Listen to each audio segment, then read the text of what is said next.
We are not professing to tell you the complete story of these activities. We are professing to tell you the complete story that we know. A new world order. These records... It's October 29th, 2015, 11:27 Eastern Standard Time, and on the Reuters World News Wire, China naval chief says minor incident could spark war in South China Sea. China's naval commander told his U.S. counterpart there is a risk of a minor incident that sparks war if the U.S. continues with its provocative acts in the South China Sea, the Chinese Navy said on Friday. U.S. sticks to demand Assad leave power at first peace talks to include Iran. U.S. Navy scrambled jets as Russian warplanes approached carrier.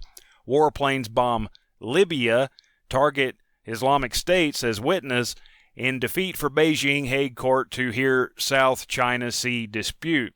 So here you have the Ezekiel 38 nations, but that doesn't happen until just as the true Christ is returning at the seventh trumpet, at the end of the 5-month-long hour of temptation. So we've got a ways to go. We're not in the one world government yet. That doesn't happen until the beginning of the 5-month-long hour of temptation.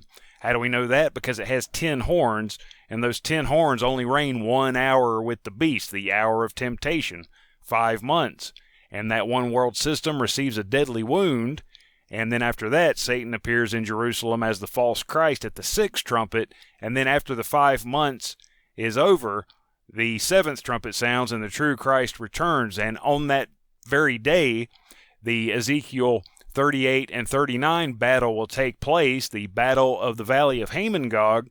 Simultaneously, the battle of Armageddon will take place over in the Middle Eastern region.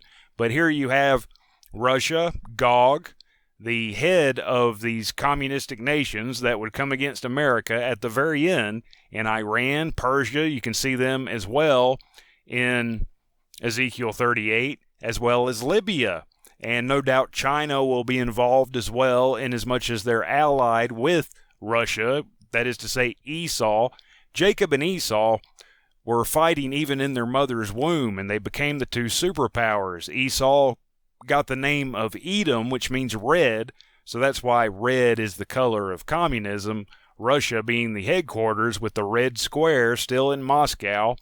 And so it is. So you have the formulation of this group now even going on, as you can see from these stories right off the Reuters Newswire.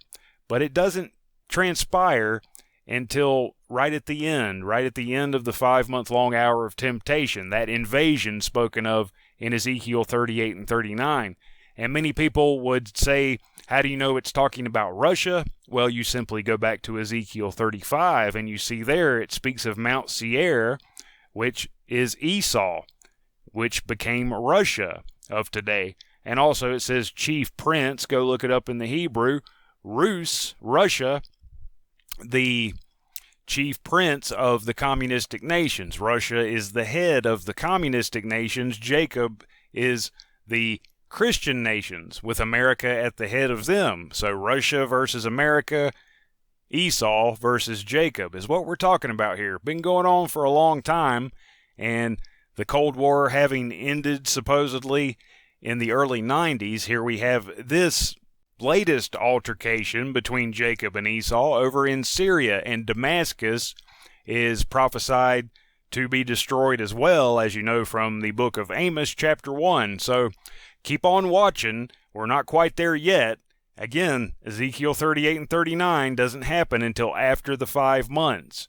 And how does it end? God pelts them with hailstones because they're atheistic communists, despite the front they may put on that they're Christian now, Russia does, but they align themselves up with Muslim and communistic nations, such as China.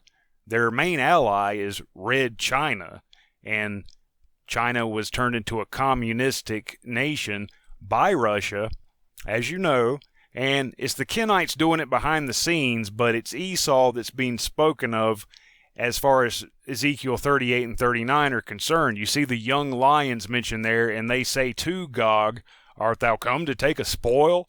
So what, the Kenites are talking to themselves? No, the Kenites are asking Esau that, Gog, That's who Gog is, okay? He comes against America right at the very end.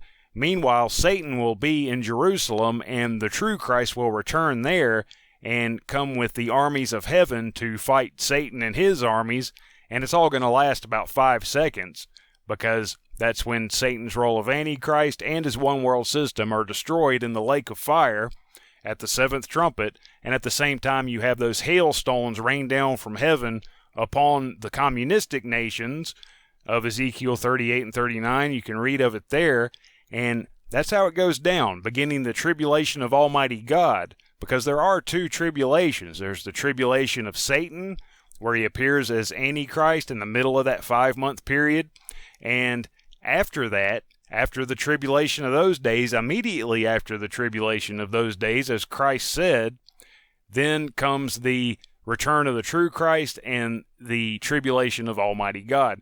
So as Christ said in the last verse of Mark chapter 13, what I say unto you, I say unto all, watch. Wait, watch and learn.